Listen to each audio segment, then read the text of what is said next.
श्रीमानसँग हुन सकेन भने अरूको प्यारो हुन सकिँदैन रहेछ। श्रीमानको प्यारो हुन्जेल मात्र हो तपाईँ अरूको प्यारो हुने। लेखेर राख्नुहोस् तपाईँको अहिले माइतीमा जति अहिले आएर तपाईँलाई दिदी बहिनीले कसरी चाटेछन् भने तपाईँलाई अहिले माइती जाने बित्तिकै तपाईँले लगाएको राम्रो कपडा र तपाईँले लगाएको सुनमा हो।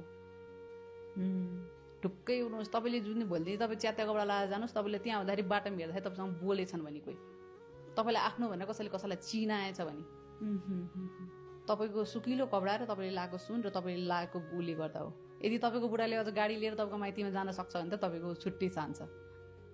सबैले पुज्ने हुन्छ नि यो छ। भले तपाईँले घर गएर लात किन खान नपरोस्, भरे त्यो गाडी चढेर गएर के गर्नु, घर गाडीबाट ओलेपछि लात्तीले हान्दै घरमा हुलेको पनि छ मान्छेले।